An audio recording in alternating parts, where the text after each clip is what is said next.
Aminin nyo, kahit gaano kadumi ang sahig sa isang lamay, walang naglalakas loob na humawak ng walis, di ba? Sabi kasi ng mga matatanda, pag nagwalis ka raw habang nakaburol ang mahal sa buhay, parang itinataboy mo na rin ang swerte, o kaya naman ay may susunod na mamamatay sa pamilya. Pero sa modernong panahon natin ngayon, may katotohanan nga ba ito, o isa lang itong matandang tradisyon na nakasanayan na natin? Ngayong gabi, hihimayin natin ang kwento sa likod ng pamahiin ito. Panoorin nyo hanggang dulo para malaman nyo kung ano ang dapat ninyong gawin kung kailangan talagang maglinis. Isa, ang simbolo ng pagwawalis.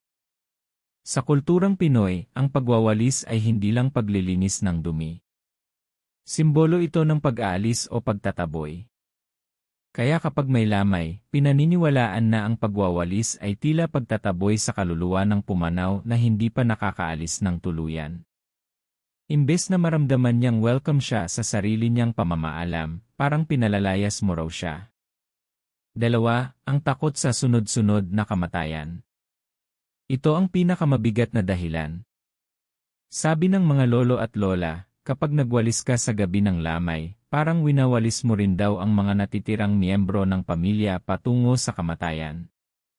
Ang paniniwalang ito ang dahilan kung bakit kahit puno na ng balat ng mani o upos ng sigarilyo ang sahig, tinitiis ito hanggang sa mailibing ang patay.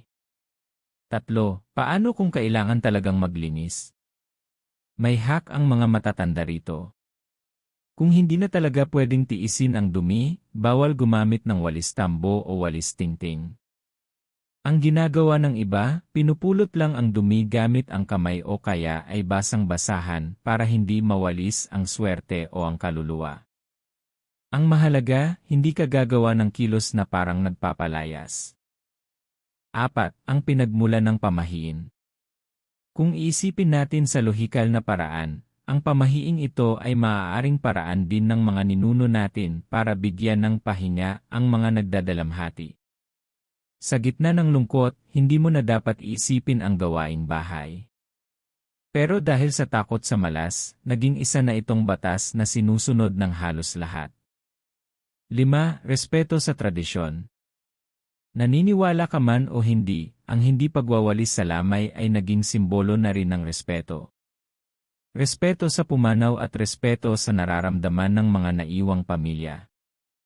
Minsan, sinusunod natin ito hindi dahil takot tayo sa malas, kundi dahil ayaw nating makasakit ng damdamin ng iba.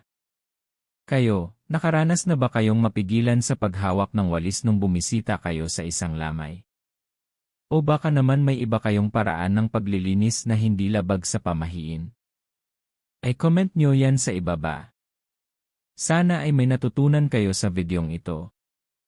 Huwag kalimutang i-like at mag-subscribe sa Dream Science Yay para sa mas marami pang kwento tungkol sa mga pamahiin at kahulugan ng inyong mga panaginip. Hanggang sa susunod nating biyahe, ingat kayo lagi.